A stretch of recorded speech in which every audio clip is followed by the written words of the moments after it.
आइए बेटा हम लोग नेक्स्ट देखते हैं अपना दूसरा अप्रोच। इसका नाम है मॉडर्न अप्रोच। इसको हम अमेरिकन अप्रोच के भी नाम से जानते हैं। This approach states that there are 5 types of account. पहला जो अप्रोच पढ़ा था बेटा हमने कन्वेंशनल जो था इंग्लिश अप्रोच में, अकाउंट 3 टाइप के होते हैं, है ना। मतलब बेसिकली 2, फिर उनको 3 में क्लासीफाई किया गया। लेकिन जो मॉडर्न अप्रोच है वो कहता है बेटा अकाउंट हमारे 5 टाइप के होते हैं, जैसे first, second, third, fourth.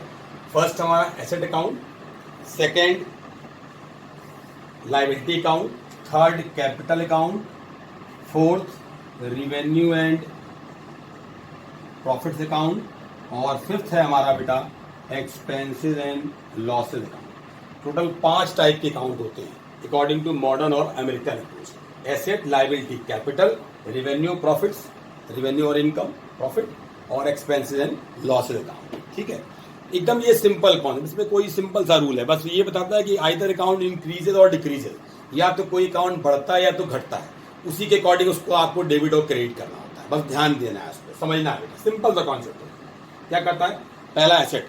Asset या तो बढ़ेगी या तो घटेगी अकाउंट में, या तो आएगी या तो जाएगी। अगर कोई चेंज नहीं है तो नो इवेंट, है ना, नो चेंज। लेकिन अगर इंक्रीज और डिक्रीज, तो either increase it should be debited, decrease credited. तो जब भी एसेट अकाउंट इंक्रीज करता है, जैसे मान लीजिए कैश हुआ, आपका स्टॉक हुआ, या आपका furniture, land, building, typewriter, computer, ये अगर आ रहे हैं डेबिट करिए, जा रहे हैं क्रेडिट करिए। ठीक है ना, जैसे हमने पढ़ा था what comes in debit goes out credit, उसी तरह से यहाँ भी है बेटा। आने वाली चीजें मतलब बढ़ने वाली चीजें डेबिट, घटने वाली चीजें क्रेडिट। ठीक है, अब नेक्स्ट आई सेकंड है हमारा लाइबिलिटी अकाउंट। लाइबिलिटी मतलब जो हम amount these are payable to outsiders, है ना, पोज टू आउटसाइडर, जो हमने आउटसाइडर से उधार लिया हुआ है, वो हमारी लाइबिलिटी अकाउंट में आएंगे।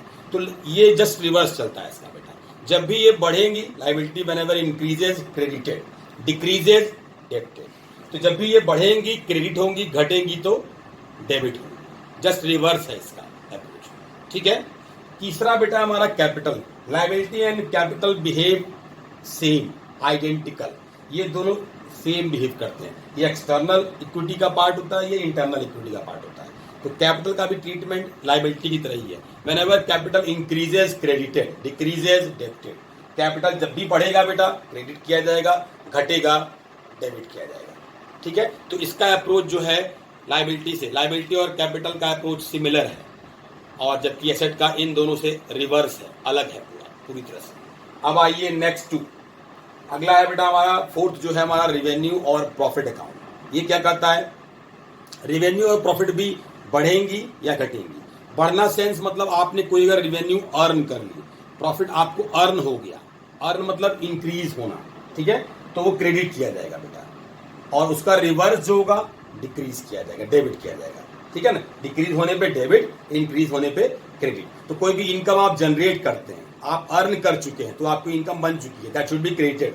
हमारा नॉर्मल अकाउंट नहीं करता है, all incomes and gains are credited, तो वो अर्न होने पे क्रेडिट होता है। उसी तरह से बेटा इनकम जब भी इंक्रीज मतलब जब वो अर्न हो जाएगी। इनकम जब आप कमा लेंगे, जैसे आपने मान लीजिए रेंट, आपने मकान किराए पे दिया है, तो 1 महीना जैसे ही पूरा होगा बेटा, आपने अर्न कर लिया रेंट, तो आपको मिलना है अब। ठीक है, नहीं मिला लेकिन आपने, आपकी वो इनकम बन चुकी है, आपने अर्न कर लिया है, कमा लिया है उसको। तो इनकम जब इंक्रीज होती है that means it is earn. Earn होने पे, इंक्रीज होने पे क्रेडिट करेंगे, और डिक्रीज होने पे, रिवर्स होने पे डेबिट करेंगे। ठीक है, लास्ट है हमारा एक्सपेंसेस लॉसेज। तो एक्सपेंसेस लॉसेज क्या होते हैं बेटा, if they are increases debited, decreases credited. एकदम सिंपल सा कॉन्सेप्ट है। तो इंक्रीज होना मतलब जब ये एक्सपेंस जब ड्यू होती है, मतलब आपने किसी की सर्विस ले ली, तो आप that should you have to pay, आपको पे करना है, तो वो ड्यू हो चुका है। जैसे एम्प्लॉय से आपने काम लिया, जब काम लिया 1 महीना, तो आपको सैलरी देनी है, तो वो सैलरी ड्यू हो चुकी है, ड्यू मतलब इंक्रीज हो चुकी है, तो वो डेबिट की जाएगी। ठीक है ना, और जस्ट रिवर्स होगा जब वो, तो क्रेडिट किया जाएगा। मतलब जब डिक्रीज होगा तो क्रेडिट, इंक्रीज होगा तो डेबिट। तो जनरली इंक्रीज वाला ही कॉन्सेप्ट फॉलो होता है, डिक्रीज कभी कभार ही आता है ना, लेकिन हमको इंक्रीज और डिक्रीज दोनों पढ़ना है, क्योंकि वो डेबिट भी हो सकता है, क्रेडिट भी हो सकता है। ठीक है, तो डेबिट इंक्रीज, क्रेडिट डिक्रीज। ठीक है, तो अगर देखिए ओवरऑल हम कॉन्सेप्ट को फॉलो करें पांचों को, तो ये पांचों बस इंक्रीज या डिक्रीज शो कर रहे हैं। तो हम देखिए कौन से सिमिलर हैं नेचर वाइज।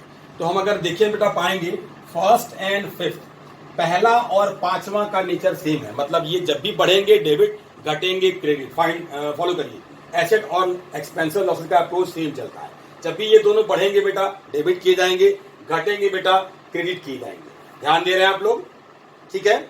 और बाकी तीन, मतलब कौन से तीन, सेकंड, थर्ड एंड फोर्थ, कौन कौन से, liability, capital and revenue and profit, ये तीनों सेम बिहेव करते हैं, सिमिलर बिहेव करते हैं। मतलब जब भी ये बढ़ेंगे क्रेडिट किए जाएंगे, घटेंगे डेबिट किए जाएंगे। ध्यान दीजिएगा, क्रेडिट इंक्रीजेज, तीनों में देखिएगा क्रेडिट होने पे इंक्रीज हो रहा है और डेबिट होने पे तीनों डिक्रीज हो रहे हैं। इसका मतलब क्या हो बेटा, liability, capital and revenue profit behaving same, है ना। While assets and expenses losses are just opposite to these three, ठीक है। तो ओवरऑल हम अगर फॉलो करके क्या कहेंगे, these two are just opposite to these three, मतलब कौन से दो, एसेट और एक्सपेंसिव लॉसेस जो है वो सेम बिहेव करते हैं in comparison to these three, मतलब कौन कौन, लायबिलिटी, कैपिटल और रेवेन्यू और प्रॉफिट के ये तीनों जस्ट अपोजिट हैं पहले और पांचवें की, ठीक है बेटा। एकदम सिंपल सा कॉन्सेप्ट है, ये हमारा मॉडर्न अप्रोच था, ठीक है ना।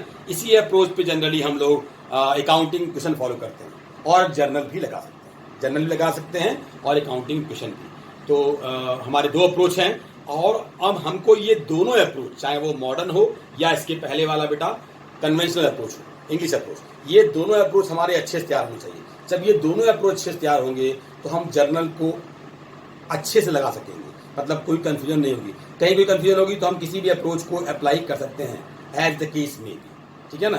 कभी कोई अप्रोच यूज कर सकते हैं और सब दोनों अप्रोच का रिजल्ट बेटा याद रखिए आइडेंटिकल होता है, मतलब सेम होता है। ऐसा नहीं कि ये अप्रोच डेबिट कहेगा, दूसरा पहले वाला अप्रोच जो है वो क्रेडिट करेगा, नहीं, इन दोनों का रिजल्ट सेम होगा। ये दोनों एक ही डायरेक्शन में चलेंगे, बस कहने के तरीके बदल गए हैं बेटा, ठीक है। That's all.